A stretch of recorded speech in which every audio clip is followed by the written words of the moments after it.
Salam, salve, Om Swastiastu, Namo Buddhaya, salam kebajikan. Assalamualaikum warahmatullahi wabarakatuh. Salam sehat untuk kita semua.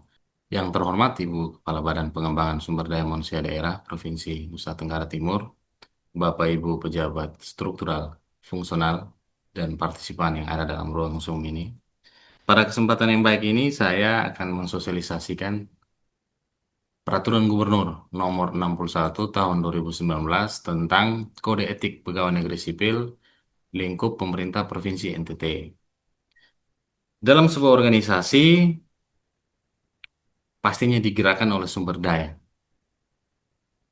Organisasi yang besar, seperti Negara Kesatuan Republik Indonesia, atau yang kecil seperti keluarga pun, digerakkan oleh sumber daya. Seiring berjalannya waktu, banyak tantangan dalam organisasi, tantangan bagi sumber daya, yang datang silih berganti, tanpa ampun. Hal ini memungkinkan bagaimana organisasi dapat menjaga atau melindungi organisasi dan sumber daya manusia yang menggerakkan organisasi itu sendiri. Negara Kesatuan Republik Indonesia merupakan satu organisasi yang besar yang digerakkan oleh aparatur sipil negara, yang mana untuk menjaga dan melindungi aparatur sipil negara yang berhubungan dengan kode etik, maka diatur dalam regulasi. Antara lain adalah Undang-Undang Nomor 20 Tahun 2023 tentang ASN, Peraturan Pemerintah Nomor 17 Tahun 2020 tentang Manajemen ASN, dan Peraturan Pemerintah Nomor 42 Tahun 2004 tentang Pembinaan Korps dan Kode Etik Pegawai Negeri Sipil, dan regulasi yang sangat monumental yang ada di Provinsi Nusa Tenggara Timur adalah lahirnya Peraturan Gubernur Nomor 61 Tahun 2019. Pada kesempatan yang baik ini, saya akan sosialisasikan terkait dengan Pergub 61 tentang kode etik yang dimaksud. Dasar hukum yang saya sampaikan tadi dalam Peraturan Gubernur Nomor 61 Tahun 2019 dengan maksud bahwa lahirnya Peraturan Gubernur ini sebagai pedoman sikap, tingkah laku, perbuatan, dan ucapan bagi PNS ASN dalam melaksanakan tugasnya serta pergaulan hidup sehari-hari. Adapun tujuan mendorong pelaksanaan tugas sesuai dengan ketentuan dan perundang-undangan, meningkatkan disiplin baik dalam pelaksanaan tugas maupun hidup bermasyarakat, berorganisasi, berbangsa, dan bernegara, menjamin kelancaran dan dalam pelaksanaan tugas dan suasana kerja yang harmonis serta kondusif, meningkatkan etos kerja, kualitas kerja, dan perilaku PNS yang profesional, meningkatkan citra dan kinerja PNS. Peraturan Gubernur Nomor 61 Tahun 2019 ada beberapa nilai. Yang pertama, nilai dasar, kode etik dan tata cara penegakan kode etik serta majelis kode etik.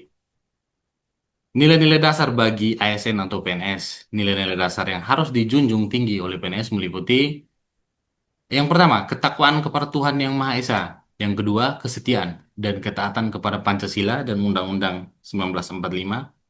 Semangat nasionalisme mengutamakan kepentingan negara di atas kepentingan pribadi dan golongan, ketaatan terhadap hukum dan peraturan perundang-undangan, penghormatan terhadap hak asasi manusia, tidak diskriminatif, profesionalisme, netralitas, dan bermoral tinggi, semangat jiwa korps, sebagaimana diatur dalam peraturan pemerintah ya, nomor 42 tahun 2004. Peraturan Pemerintah Nomor 42 Tahun 2004 tentang pembinaan jiwa korps dan kode etik PNS. Kode etik pegawai negeri sipil ASN. Regulasi ini belum diupdate dengan nomenklatur terbaru pegawai negeri sipil dan aparatur sipil negara atau pegawai dengan perjanjian kontrak kerja ya. Di sini pedoman sikap, tingkah laku, dan perbuatan PNS ASN di dalam melaksanakan tugasnya dalam pergaulan hidup sehari-hari.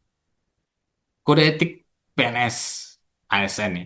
Dalam pelaksanaan tugas kedinasan dan kehidupan sehari-hari, setiap pegawai negeri sipil wajib bersikap dan berpedoman pada etika dalam bernegara, etika dalam berorganisasi, etika dalam bermasyarakat, etika terhadap diri sendiri, etika terhadap sesama PNS, dan etika dalam melakukan pelayanan terhadap masyarakat. Di sini kita lihat kembali satu persatu, apa itu etika dalam berorganisasi. Oke, yang pertama tentang etika dalam bernegara ya. Etika dalam bernegara melaksanakan sepenuhnya Pancasila dan Undang-Undang Dasar 1945. Mengangkat harkat dan martabat bangsa dan bernegara. Menjadi perekat ya dan pemersatu bangsa dalam negara kesatuan Republik Indonesia. Menaati semua peraturan perundang-undangan yang berlaku dalam melaksanakan tugas. Akuntabel dalam melaksanakan tugas penyelenggaraan pemerintah yang bersih dan berwibawa.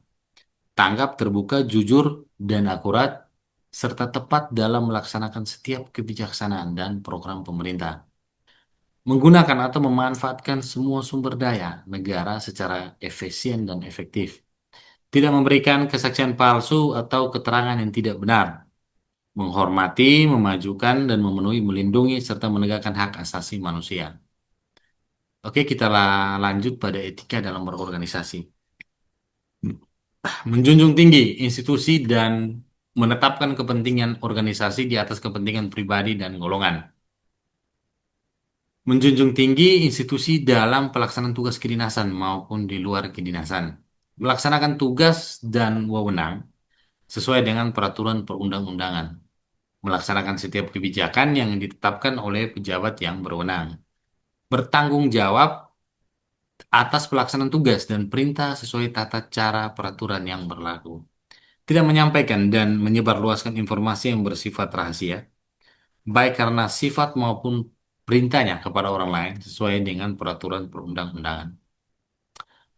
Lanjut, etika dalam berorganisasi, membangun etos kerja untuk meningkatkan kinerja organisasi, menjalin kerjasama secara kooperatif dengan unit kerja lainnya yang terkait dalam rangka pencapaian tujuan organisasi, memiliki kompetensi dalam pelaksanaan tugas, patuh dan taat terhadap standar operasional dan taat kerja, mengembangkan pemikiran secara kreatif dan inovatif dalam rangka peningkatan kinerja organisasi, berorientasi pada upaya peningkatan kualitas kerja, melaksanakan tanggung jawab dan tidak melakukan perbuatan yang dapat mencemarkan atau menurunkan citra instansi. Etika dalam bermasyarakat, mewujudkan pola hidup yang sederhana, memberikan pelayanan dengan empati, hormat, dan santun tanpa pamrih dan tanpa unsur pemaksaan. Memberikan pelayanan secara cepat, tepat, terbuka, dan adil, serta tidak diskriminatif. Bersikap terbuka, responsif terhadap kritik, saran, keluhan, laporan, serta pendapat dari lingkungan masyarakat. Berperan aktif dalam kegiatan sosial masyarakat untuk kepentingan masyarakat umum. Menunjukkan sikap keteladanan dan kewibawaan dalam kehidupan bermasyarakat. Berorientasi kepada peningkatan kesejahteraan masyarakat dalam melaksanakan tugas. Etika terhadap diri sendiri, jujur dan terbuka, serta tidak memberikan informasi yang tidak benar. Bertindak dengan penuh kesungguhan, ketulusan, menghindari konflik of interest, kelompok maupun golongan, berinisiatif dan meningkatkan kualitas pengetahuan, kemampuan, keterampilan, sikap, serta memiliki daya juang yang tinggi. Memelihara kesehatan rohani dan jasmani, menjaga keutuhan dan keharmonisan keluarga, berpenampilan sederhana, rapi, dan sopan, tidak melakukan perkataan maupun perbuatan yang dapat menurunkan harkat dan martabat sebagai pribadi maupun PNS. Tidak melakukan KKN, tidak melakukan perzinahan, prostitusi, dan perjudian, tidak menggunakan dan atau mengedarkan zat psikotropika, narkotika, dan atau sejenisnya yang bertentangan dengan ketentuan peraturan perundang-undangan. Etika terhadap sesama PNS. Menghormati dan menjunjung tinggi toleransi antar sesama, suku dan umat beragama, kepercayaan. Memelihara rasa persatuan dan kesatuan pegawai negeri sipil, ASN saling menghormati antara teman sejawat baik secara vertikal maupun horizontal dalam satu unit kerja instansi maupun antar instansi.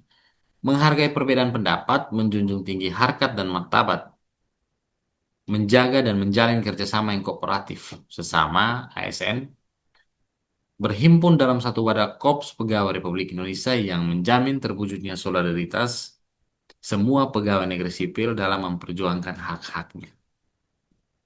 Etika dalam melakukan pelayanan terhadap masyarakat, yang pastinya mengutamakan kepentingan masyarakat di atas kepentingan pribadi dan golongan, tidak mencari keuntungan pribadi dalam bentuk apapun, memberikan informasi yang dibutuhkan masyarakat sesuai dengan ketentuan dan peraturan perundang-undangan, menolak segala imbalan atau janji dalam bentuk apapun yang mempengaruhi pelaksanaan tugas, memberikan pelayanan profesional, responsif, dan tepat sasaran, terbuka, tepat waktu, taat aturan, adil, serta tidak diskriminatif. Kode etik instansi dan kode etik profesi. Bicara tentang kode etik instansi dan kode etik profesi, pejabat pembina kepegawaian masing-masing instansi menetapkan kode etik instansi. Organisasi profesi di lingkungan pegawai negeri sipil menetapkan kode etiknya masing-masing. Kode etik ditetapkan berdasarkan karakteristik masing-masing instansi dan organisasi profesi. Kode etik dimaksud tidak boleh bertentangan dengan kode etik sebagaimana diatur dalam PP 42 tahun 2004. Tata cara penegakan kode etik. Tata cara penegakan kode etik yang pada slide ini menggambarkan mekanisme adanya laporan, lisan disertai dengan identitas, tertulis yang ditandatangani disertai dengan identitas, menerima laporan dilaksanakan oleh semua perangkat daerah. Laporan dapat ditindaklanjuti didukung dengan bukti menggunakan format yang sudah tersedia. Apabila berdasarkan hasil pemeriksaan diperoleh dugaan kuat termasuk dalam pelanggaran kode etik, maka Kepala Perangkat Daerah mengirimkan berkas laporan pengaduan ke BKD selaku Sekretariat Majelis. BKD dapat menerima saran dan dari aspek hukum, Kepala Biro Hukum atau perangkat daerah lainnya. BKD selaku Sekretariat Majelis melaporkan kepada Gubernur, disertai usulan pembentukan Majelis Kode Etik atas tindak lanjut penyelesaian laporan. Majelis Kode Etik dan BKD bekerja dengan prinsip praduga tak bersalah. Penegakan Kode Etik. Dalam proses penegakan kode etik, PPK atau pejabat pembina kepegawaian dapat mendelegasikan wewenangnya kepada pejabat lain di lingkungannya sekurang-kurangnya pejabat struktural eselon 4. Pemberian sanksi. Dalam pemberian sanksi, sanksi moral harus disebut jenis pelanggaran kode etik yang dilakukan oleh PNS. Sanksi moral berupa pernyataan secara tertutup, pernyataan secara terbuka. Sanksi moral dibuat secara tertulis dan dinyatakan oleh pejabat pembina kepegawaian. PNS yang melakukan pelanggaran kode etik dikenakan sanksi moral. PNS yang melakukan pelanggaran kode etik selain dikenakan sanksi moral juga dikenakan tindakan administratif sesuai dengan ketentuan peraturan perundang-undangan atas rekomendasi Majelis Kode Etik. Oke, Majelis Kode Etik itu sendiri untuk menegakkan kode etik pada setiap instansi dibentuklah Majelis Kode Etik. Pembentukannya ditetapkan oleh PPK yang bersangkutan, terdiri dari keanggotaan, satu orang ketua merangkap anggota, satu orang sekretaris merangkap anggota, sekurang-kurangnya 3 orang. Dalam hal anggota, majelis lebih dari 5 orang maka jumlahnya harus ganjil. Jabatan dan pangkat anggota Majelis Kode Etik tidak boleh lebih rendah dari jabatan pangkat PNS yang diperiksa, disangka melanggar kode etik. Majelis Kode Etik mengambil keputusan setelah memeriksa PNS yang disangka melanggar kode etik. Majelis Kode Etik mengambil keputusan setelah PNS yang bersangkutan diberi kesempatan membela diri. Keputusan Majelis Kode Etik diambil secara musyawarah mufakat. Dalam hal musyawarah mufakat tidak tercapai, keputusan diambil dengan suara banyak dari anggota Majelis Kode Etik. Keputusan Majelis Kode Etik ini bersifat final. Majelis Kode Etik wajib menyampaikan keputusan hasil sidang sebagai bahan dalam memberikan sanksi moral atau sanksi lainnya kepada yang bersangkutan. Kode etik dan kode perilaku bertujuan untuk menjaga martabat dan kehormatan ASN. Bapak Ibu, demikian hal yang bisa saya sampaikan dalam sosialisasi singkat ini. Semoga apa yang saya sampaikan dapat bermanfaat bagi kita semua dan pergub ini saya akan bagikan dalam link chat. Terima kasih untuk partisipasinya. Salam sehat untuk kita semua.